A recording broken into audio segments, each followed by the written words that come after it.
Join Mark Lewis and R.O.A. for an exclusive interview with Jason Green, former manager of Faster Pussycat and of the Sin City Sinners. Real rock and roll news. From the legends of rock, you found rockonamerica.live. We're bringing rock and roll to America and beyond. Don't forget to hit like and subscribe. In the heart of Las Vegas, Nevada, a band known as Sin City Sinners has been rocking the stage since 2007. Comprised of core members Brent Muscat, Todd Kerns, and Cournoyer, this American rock band performs their self-penned originals and rock and roll covers at key venues throughout the city. Originating from the earlier Sin City All-Stars band, featuring Brent Muscat and Louis Molino amongst others, Sin City Sinners has grown into a cherished Vegas staple. Their performances are not just about music, but also entertainment. They regularly feature appearances by many notable musicians, comedians, actors, and other entertainers. Today we delve into their intriguing journey with Jason Green, former manager of Faster Pussycat and of the Sin City Sinners. Join Mark Lewis and R.O.A. for this exclusive interview. Get ready to embrace the raw energy, the talent, and the story behind Sin City Sinners. Stay tuned. Hi, this is Mark with R.O.A.M American Magazine, and today I have something a little different. We're going to kind of go behind the scenes of a group, and this is an all-star group that's based out of here in Las Vegas. The group is called the Sin City Sinners. It comprises Brent Muscat from Faster Pussycat, Todd Kerns, who was in, among other groups, Ace of Electric, is Canadian gold record artist. He's also the current bass player for Slab, has been for a while. Been kind of back and forth recently doing the new record with Slash. At R.O.A.M Cournoyer, and currently right now we're going to talk about the bass player situation. So right now when you come out and see them this weekend in Las Vegas, you get to see Scotty Griffin from LA Guns on bass. And we're going to kind of address everything here or there, but I think it's a very interesting, this is going to be a different interview because we're going to get to kind of go behind the scenes from more of the management, kind of the real background, nitty-gritty of how things work and things how I operate. Without further ado, as a gentleman I've known for a long time, you know, very, very gracious and kind enough to do this today with a very, very hectic schedule. Without further ado is Jason Green, who manages the Sin City Sinners. How are you doing, Jason? I'm doing great, thank you. Glad to be here. How was the intro? But perfect. You always say glad to be here. It's just, I'm actually there. You know, we're on the phone, but yeah, I know you're a talented professional. Yeah, I got you. So, you know, I really, first of all, I want to say thank you. I always try to say thank you for, normally I deal with like PR companies and record labels and stuff. But, you know, like if I'd interviewed Brent and Todd here, I'd be thanking you for helping and them for helping set it up. But thank you for taking the time out of your schedule because I know you run like I do, chicken with your head cut off. Okay, now you can thank Brent Todd for interviewing me instead. So. There we go. Okay, yeah, if you guys are listening in the centers, thank you guys for giving him some time to do this too. There you go. They probably won't speak to me after this interview. So. Yeah, I'm sure they will. So anyways, how did you get your start with all this? Because this is not like. Well, let me ask you a question. Let me ask you the same question I ask the musicians. Through your life, what type of music have you liked to listen to? You know, I was into some kind of play hard rock stuff, and I was a big Faster Pussycat fan before I had known Brent. So, you know, I grew up on some of a lot of guests that performed in the City Center for guys that were, you know, heroes of mine. You know, growing up, so I was fortunate to get to work with a lot of guys that, you know, as a kid I was really a giant fan of. Well, now I didn't ask you this before we started. Is it okay to talk about when we get into this, the formulation, how the different guest stars kind of come in, whatever you can talk about? Everything. Okay. So how did you get hooked up with everybody in the band? Tell the story about, I don't know the whole deal either. I know you've been with them for a long time. You've done a great job with them. And they've really just prospered and blossomed and bloomed. And I mean, they've become one of the top bands in the entire city out here. Yeah. How did you get involved with them? Yeah. You know, I was from New York City, and I was in the movies and television business before. I used to write for a company called R.O.A.M that was the makers of the Toxic Avenger and the Class of Nukem Pie. Oh, yeah. What did you do with that? Because I've seen those, and I mean, those were awesome, very, very cultish, but they had big, huge following. And I remember especially the first one. I mean, it was a really neat concept with that.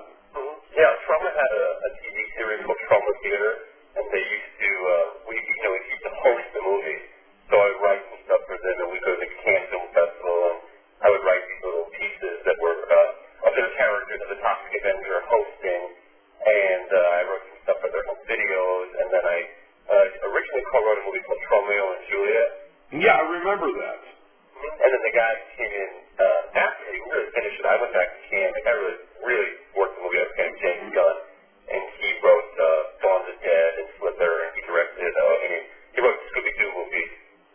So he had a big career after that. But Trauma was a lot of fun, and it was there was a day when they needed an actor at the Toxic Avenger because the guy who came really wasn't very good at reading and remembering lines. And I was in Muscat, but they asked me to put on the costume anyway. They just filmed it from my shoulders up of the face, and I had to say these crazy things like, I'm the Toxic Avenger. I usually a born creature of superhuman size and strength. I used to be a 98-pound mock-boy nerd. So when he put these lines all tongues, I was really good at remembering dialogue, and so I had done that for a long time with Trouble and writing these crazy things and acting in their parts and working on their movies, and so that was my original background. I was on all those shows. I have actually seen you in film as the Toxic Avenger at some point. Yeah. I've done a lot. Not on the early movies. This movie was some of the later ones. I worked for Geraldo, the talk show in New York for a bunch of years, and I worked on the MTV The Real World for a little while. I was on a reading special with them, and I was a screenwriter. I had written a bunch of projects, and I was looking to come out to the West Coast because my partner in my company, Paradise Visuals, which is an adult video company, a classic adult video company, we had the rights to Chrissy Canyon's first movie, John Holmes' last movie. I used to be on the West Coast. They run the adult industries really run out of California. And my partner was based out of Vegas, and he had the masters to 65 of these classic adult movies. So I came back here for a sort of 2-week vacation, and I was getting out of a bad relationship and sort of looking for a change. And just like the Sin City Sinner song says, I'm going to Vegas and I'm never coming back again. That sort of song, that sums up the lives of a lot of people.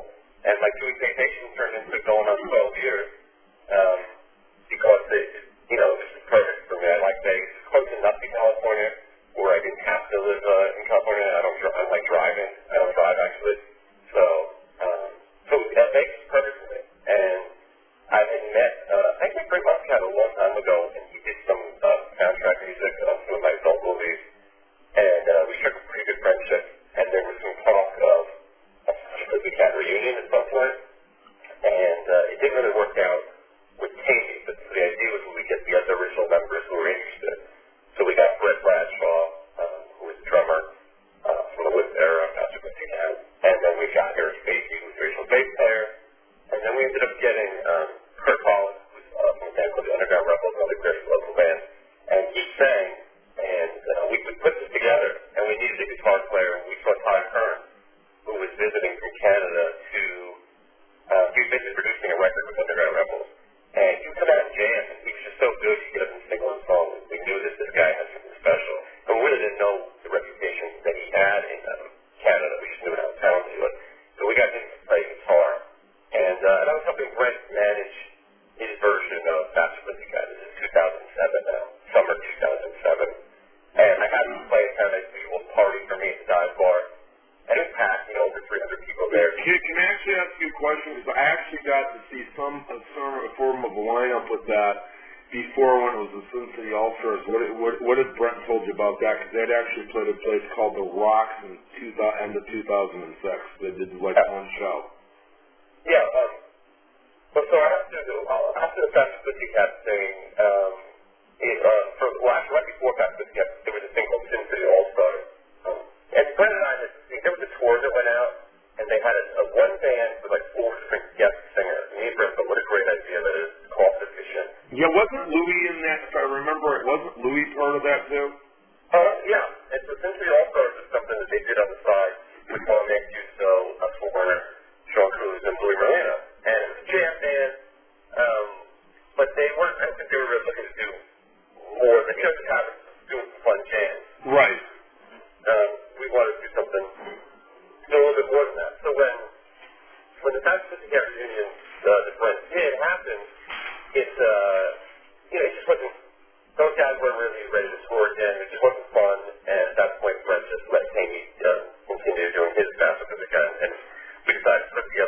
original band, and that's where we saw how good Todd was.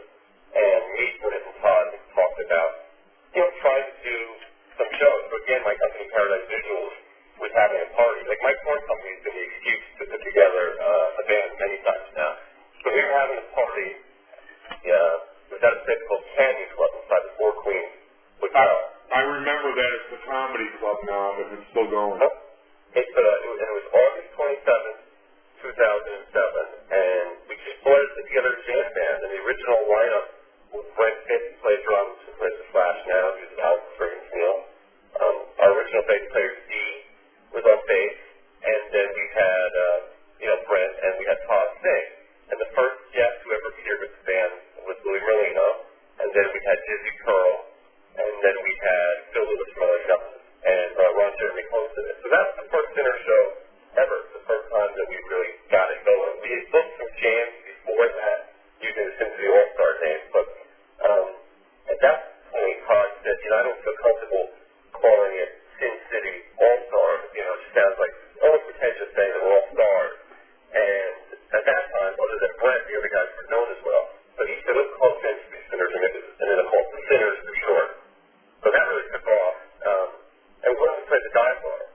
That's when I first found you guys. I think it's early 2000, either late 2007, early 2008. I remember when they started playing up there, and I remember also and I remember being the original lineup, and I remember also like when Paul Shortino came up for the first time and different things like that. So he was one of the very early guests we had. It was October 2007. We started the dive bar when we did a release party for one of my DVDs, and again, some special guests. I was there that night, actually. Yeah, it was a great one. We had some really good ones starting out. And then we started finding a lot of these guys who lived in Las Vegas. There was a huge scene here. All the guys from Laredo that had come into Vegas. Vegas was more affordable. And there was a rock scene coming. So we started booking these guys. Paul Shortino, the day he moved to Las Vegas, he stopped at the dive bar, and we got on stage, just like that. And then living here, do more, now performance of hundreds of times. But so the idea was when we started the dive bar, how can we get a different guest to perform every week so that no show is the same? That was, we never had any real gimmicks other than you never knew what you're going to see when you come see the band. Hey, can I mention a couple of the people I saw there too? Because it was so different. Like Sammy Yapa would come in there, and then I remember the night that Cheetah Chrome came in there, and that was like I don't think I had ever at that point seen Todd that excited. Yeah, it's just me and Todd were actually really excited about Cheetah Chrome from Dead Boys. The dive bar was the ability to have guests that you couldn't have anywhere else. Some of these guys with punk icons that you mentioned, they ran from the Kennedy to the first thing to show that full box pit. These are things that other bands weren't doing, and we never got pigeonholed as being just one type of music because the guests we had to play with the guest play. That was their whole thing. We wouldn't just have them come in and sing Highway to Hell. We would have them play their songs and we would learn them. And some of them were better than others. The guys were really pretty cool. I booked every single guest we've ever had. When we started, using Brent's name for email just to get their attention. I emailed people who would work with Dr. Pussycat. And that's how we started. We really didn't have much of a budget. These guys were really cool and wanted a trip to Vegas. And the dive bar was really cool. Get in a hotel, a couple of money. And we built really small. We started with local guys. We started with Louis Merlino, Paul Shortino, Ron Keel. Ron Keel was great back then.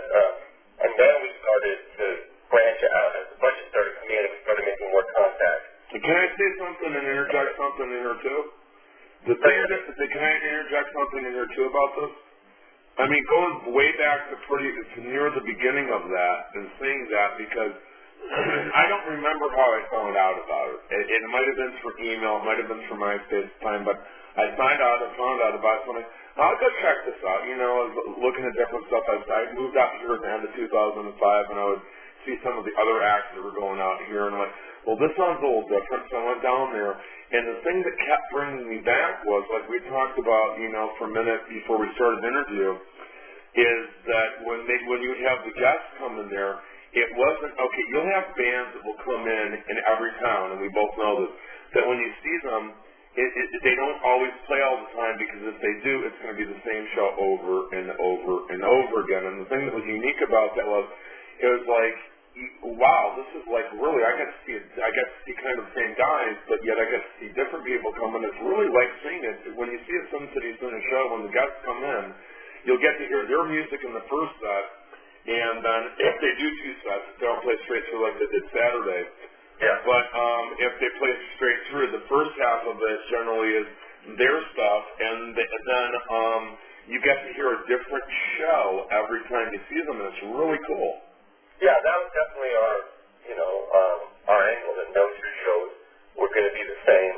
And we started playing original music right off the bat. Todd had some songs that he recorded in Canada, but they hadn't been heard in the States, and we started playing a couple of those, and eventually we started writing songs. So the idea was we weren't just going to be a cover band. We used the cover songs and the gimmick to get people in and have a good party, because this is Vegas and people want to see cover bands. But we had a special guest every week, and we had original music. And original music started taking off, right from the beginning. We were playing It's Not You, It's Me, Impossible Calls, with more popular songs. We were playing those in 2007. So as we started to grow, we started to get the first big break was a called Diablo and Monte Carlo. They were the first place to see and give us a show on weekends on the strip. So then Harry Hart found out about us and signed us to play at Wait Space and started doing that every Thursday. And that started growing. All of a sudden, our reputation just started getting bigger and bigger, and people wanted more. And then eventually, Station Extinction came along, and they got it, the concept, and they gave us the guest budget. And what we would do is we would fly guests in, made a performance on Friday at one venue, and then Saturday at the other. And we made it a long time on that, and the guests started getting bigger, songs started getting more complicated, we started to learn, they were to learn a lot of music every week. Is it okay if I mention some of the people that you guys have had in the past, some of the bigger stars? Yeah, great. Okay, you guys had Tiffany, which I always try to figure that one out. I wasn't actually able to be there the night I was out of town, but you guys had Tiffany. Yeah, Tiffany was a great one. You're starting with the odd ones. The two oddest ones I ever booked were Tiffany and Stacey Q. Stacey Q was famous for singing a song called Two Apart. Yeah. And she was on Faster Life. Evan Seinfeld and Biosphere came out to watch Stacey Q sing Two Apart, so you knew that we had an odd thing. Tiffany sang Pretty Vacant by the Sex Pistols. She sang some Guns N' Roses songs. Tiffany was awesome, just raw. She was into it. I'd seen that she would like to jam. And we gave it a shot. We knew someone who was her, and we gave it a shot. So that was the thing. We specialized in hard rock, heavy metal, yes. But you guys also had, for instance, like you had Dizzy Reed. You've had Carmine Appice, which was one of the big ones that came in one night. Yeah, Brother Vinny too. Yeah, and Vinny called, and you also you had two of them as guitar players from Moscow, Chris Holmes and Randy Piper, and just this big variety. It was like it would always be like, who's going to be the next person? Who's going to be the next person? It just got bigger and bigger and bigger. Yeah, we had every member of Watt, with the exception of Blackie. Yeah. Rod, and we've had Steve Riley, we've had Frankie Benali, we've had Randy Piper, and we've had Chris Holmes, and we've talked about doing a show with them all together with Todd singing like the all parts. We've had a lot of mixes of Guns N' Roses, obviously, with Gilgy and Dizzy and Steven Adler, we've had Matt Storm, and the most recently DJ Ashba. Right. So yeah, and who knows, Slash could be coming at any day now with Todd. So we've had a lot going on with that as well. And we've talked about having stuff. So yeah, it's kind of like telephone. Like you get one guest, you tell the other guest, the other guest tell the other guest. And we've had Kip Singer, we've had Sebastian Bach. From the 80s hard rock scene, we've had everyone who was on MTV. We've had it. You've had Ozpool, and I'm not going to go into, because the off-record deal on this about Oz, but you've got Oz, Fox, and Trevor. Still, maybe one day Robert Sweet will show up. We'll just leave it there right now. Well, I think that Robert Sweet expressed an interest. The funny thing is, being a band seems to be finished and then booking the guys in Stripe was an interesting thing at first. I'll explain about Robert, though. I got the backstory. I don't know if you heard the backstory. I'll tell you the backstory on that, too, what's going on with that. Okay. Well, we'll take it. When we get off the phone, we'll take a couple minutes. I'll tell you what's going on about that, too. Okay. So. Well, he definitely expressed interest. But Oz Fox, he came out Jam the other night. We're going to do it again. We're going to do the night with different songs with him we've done before.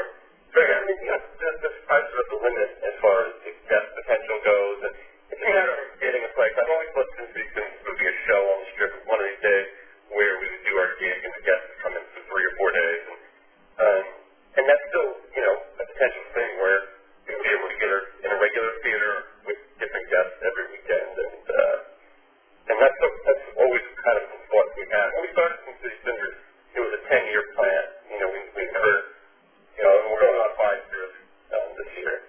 And it was always, me, Brent, and Todd, since the beginning, trucking through this. And then Todd got the gig with Slash, which was really difficult for a while. Because obviously he wasn't here to hands on as much of the business, but the infrastructure kept it going through, and we were lucky to have Louis Marino coming in and sing, who was incredible. And, Louis sang with, Louis was definitely the she sang without Cooper, Kiss, Bon Jovi, Cher. He was the #1 session guy in the 80s. He had every big Desmond Child song. And then he had his own band called Better Since He's Which they actually have 1991. Yeah, and they actually have a new album out too, which the record out called Broken Hearted. Right, which we're going to be running the review for here in the next day or two. It's going to get posted in the magazine. So It's a great album. I worked on their first music video in 1991 in New York City, and I may actually be directing a video for them. Nice. Orders that's coming up. So I just have to ask if what other bands in town as well. Do we have time for a couple more questions? And we got some big stuff to promote coming up too. But do I have time for a couple more questions? Sure, absolutely. Okay. Well, first of all, there was a thing with Ron Jeremy. Do you guys consider him kind of like the extra member of the Sinners? He's kind of like the Billy Preston was kind of like the. Last time we talked about Ron Jeremy, we used the word member. Okay, members. But kind of like he'll come out and he'll come up on stage. I got to talk to him one night for a couple minutes. He's such a sweet, nice guy. And is he kind of like, and he's been in the videos, and that is he kind of like, in one sense, kind of like the kind of like a mascot or something. Ron, I met Ron ages ago with Trauma, and he was one of the first things that to get me into the adult industry. And I've known him forever, and nobody's funnier than Ron, better character than Ron. His attention is real, people go crazy when they see him. And so I got to be in our videos. Obviously, he's so funny, and in the Golden Adventures video, he plays the angel and devil on top of it. And then whose idea was that? So all these videos are my ideas. I wrote them, and then I directed them, and it's just it all comes from my insane mind. And the guys, I gotta say, Sinners, Todd and Brent especially, have been so amazing with allowing me to do that stuff and trusting me. And because the first time we did it, it was just, who knew how it was going to be taken. And of course we did our webisode series, the reality series, that was just totally insane. And these guys let me write it, and they realized that, they became very popular. It was almost like the Monkees.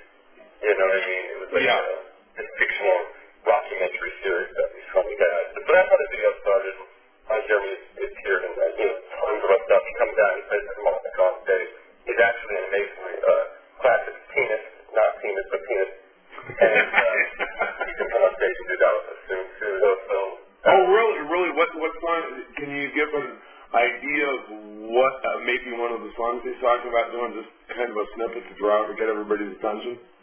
You know what? I couldn't even think of. No classical pieces. He played all classical rock and Beethoven. He'll come up and do an actual classical concert. It's pretty amazing to watch. So we'll have to promote that when the time comes.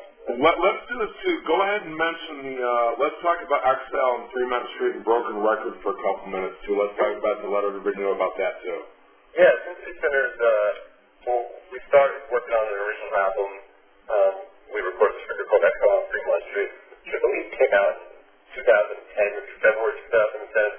And we've been working on songs for a long time. A lot of the songs were songs that Todd had previously recorded in Canada but hadn't been heard in the States. And I started hearing some of Todd's music, also from a band called Static and Stereo. Yeah. It was just incredible. And it was just a shame that people didn't get to hear it. And I begged Todd for every song that we got to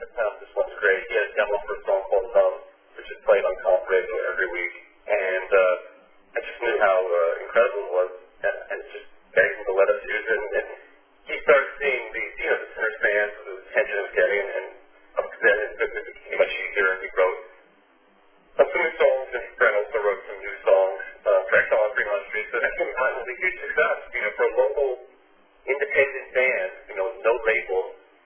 We sold a ton of CDs. We got a lot of popularity from it. We still sell to this day really well. And we decided to put up a follow-up. It's called Broken Record. It's an acoustic CD.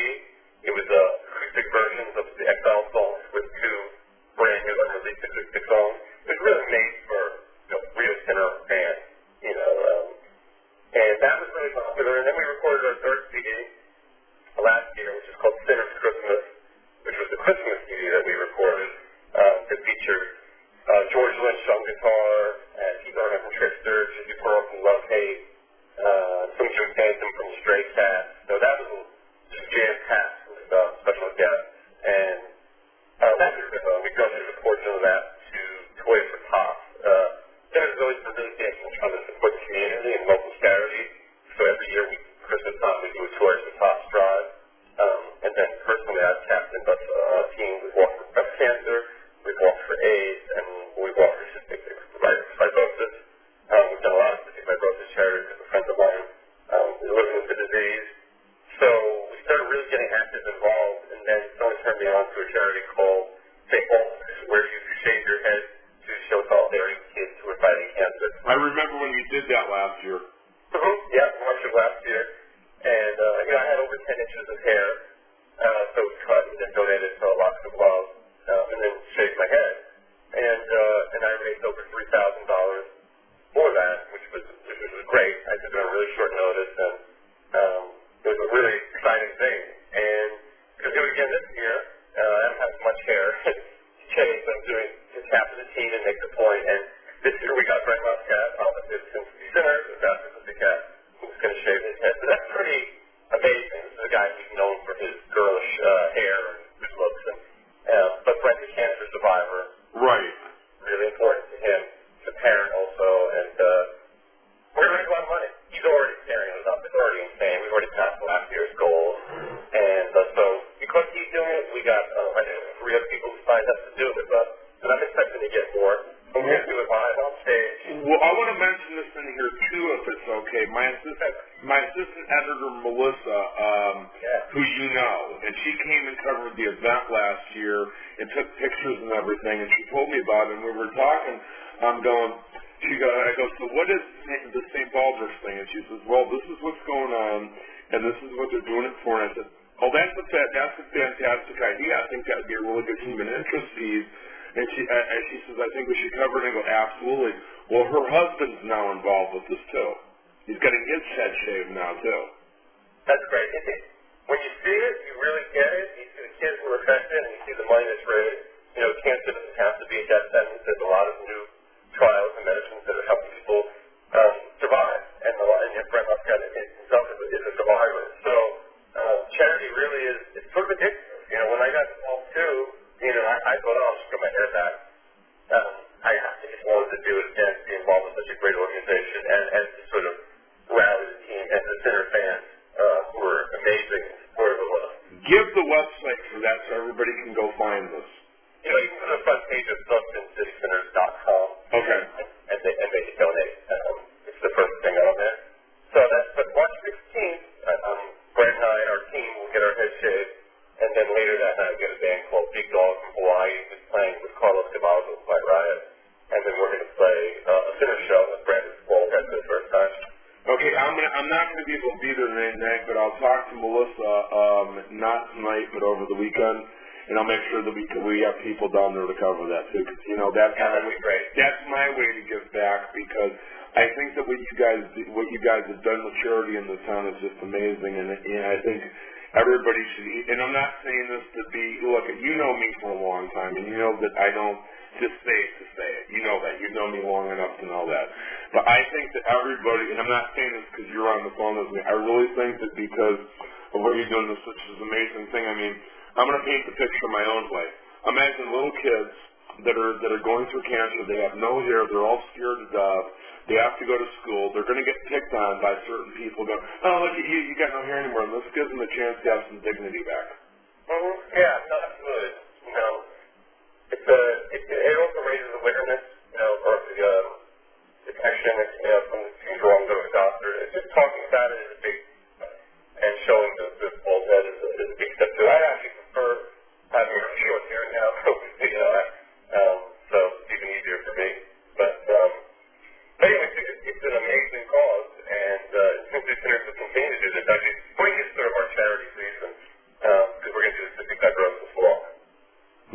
when are you going to do that? You're going to have that on the SinCityCinners.com. Yeah, now, as soon as we finish this one, we'll get to that. But that's at the end of April.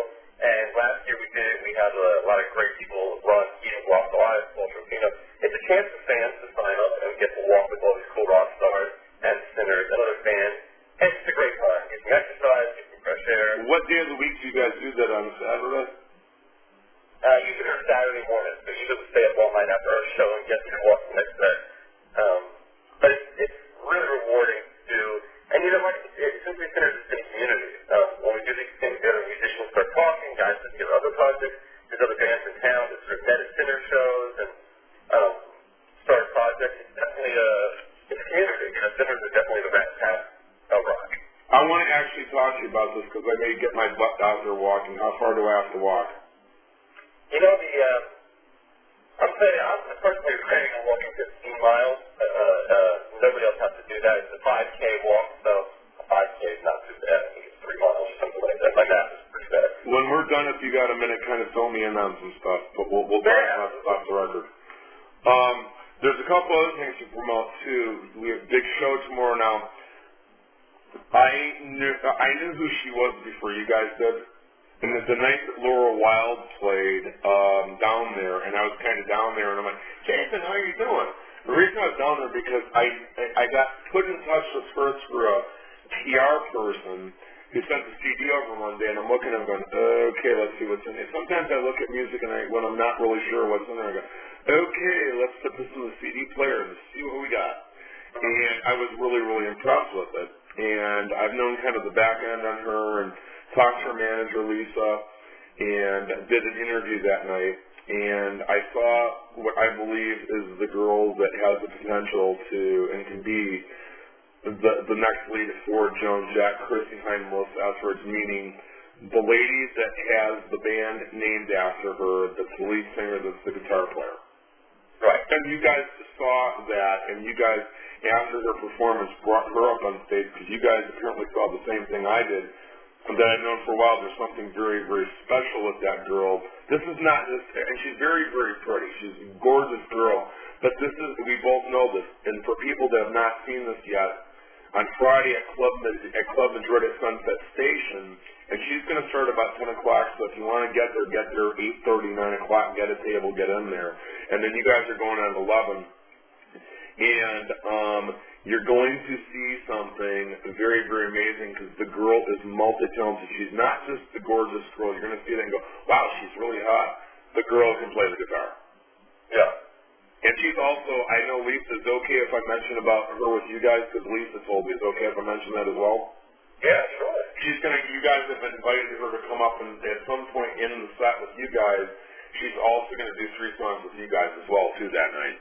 Mm-hmm. Yeah, when we saw Laura last time, the guy who booked the club down in L.A., Captain Harry, he asked if we have Laura open.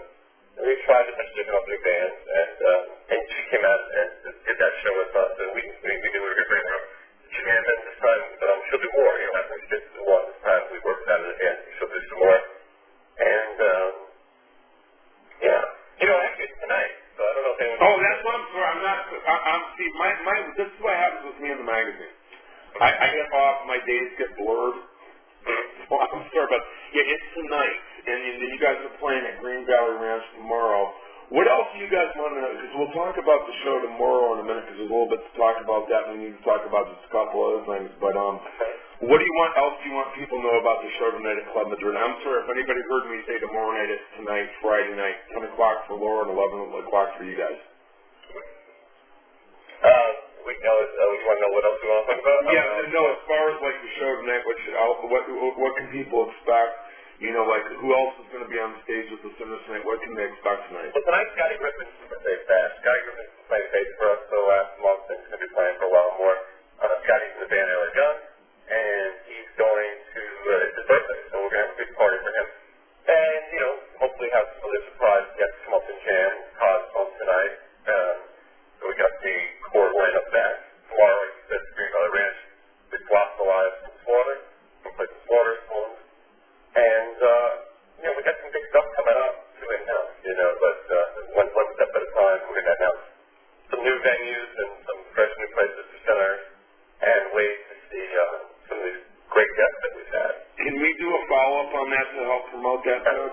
Absolutely, yeah. And right now, basically it's great. I always say Sin City Sinners is built on MySpace. We got the fans on MySpace, and we got we booked our first guests on MySpace. But now it's Facebook, so you can find Sin City Sinners on Facebook, or thesincitysinners.com. Are they going to be, you guys going to be using Twitter at all, too? Have you guys figured that? We have a Twitter, too. There's a @SinCitySinners. So you can find it. Okay, now I want to ask one more question because some people were wondering what was going on. Some people haven't heard that yet. You guys have lost a dearly beloved member of the band, not through death, but he's moved on for some other things. I'll let you handle it. Mike Doc Ellis. Yes, it's funny, dearly beloved. It's almost like he passed away, but he's alive and well. And, Ellis has been in the band for 2 years. We had 2 bass players before him, and but he was the one who recorded on our CDs. And he, it's a tough schedule since he's there. It's a tough thing to do. And, he had to play on a cover song. Todd wasn't here for a while, and we had a shuffling lineup. And I think he was as happy doing it anymore. It's a strain, and he's got personal things too, like we all do. And so he chose to pursue some other projects of his own. We all wished him luck on it. I didn't expect it. We thought it would be with us for quite some time, but as much as it's sad to see somebody go, when you ask somebody new, something fresh, and it motivates you to do things. So we have we got some big things planned, so that the band just had, Mike had a real popular personality, the fans really liked him, and, I had written some crazy stuff for him from webisodes, and really became character, but we have so much new stuff, and it's a fresh spin on Sin City Sinners, and that's the future. And Scott Griffin is doing all the shows that were on the schedule, so he's going to finish out probably this month, and whenever he can, he hasn't really got down coming out, and he's going to tour for that. So we're looking for a permanent guy, and we have somebody in mind. Right, which we will. How about we do this? How about we do a follow-up interview to address that? Because I do know. I have a pretty good insight. Let me put it this way. You know me, I get some inside information. I always confirm before we talk about it. And I think that we should leave, when the time's right to publicly announce this, I think we should make everybody wait. And everybody's going to get mad at me. He's a movie star. Right. He's a musician. He's had a gold-bound #1 single. He performed in some real popular movies, and I think a lot of people will know him, but we'll leave it at that. And he will perform with us first week of April. And everybody can hate on me for going, oh, that's this freak, you know who this is, and you know what's going to happen. I'm going to get somebody or somebody's going to go, so who is it? I'm going to go, just wait. His dad is also a legendary actor, too, so he's got it in the family. But we'll talk about it first week of April, because that's when he'll be with us. Beautiful. And that may be the time that you said there's some other things coming up, too. That might be the good time to talk about some other things. Plus, we can actually, how about we do this? We'll promote the Cystic Fibrosis Walk, too. That'd be great. That'd be great. Well, there's always busy things with Sin City Center, so I appreciate you taking the time to talk to us. Well, no problem. Again, it's the SinCitySinners.com. They're also on Facebook. They're on Twitter. Everybody has a MySpace. I don't know anybody does with it anymore, but I don't think they do, but you can find it. It's there. So. And if you guys, well, let me do one more, too. If you guys want to also see, we have had reviews, too, but also if you want to take a real quick peek, just YouTube the Sin City Sinners and get a real idea what you're in store for, because it's just a lot of fun. Yeah, well, thank you. Oh, you're welcome. Well, it's also true. So let me have, and when we're done, Jason, can you hang on the phone for just a second? I'm going to have you take us out of here the way that I have everybody take us out of here. There's no right and there's no wrong on this. Usually it's artists that I interview, of course, and they'll say, sometimes they'll say, I love you to my spouse or this person, that member of my family. A couple people I've interviewed got either very prophetic with words of wisdom or gave advice to up-and-coming bands. And a lot of times it's just, well, I'd like to thank this person and that person. And again, I want to say thank you for taking the time, and thanks to all the guys in the centers for my award speech that I lost last year. That was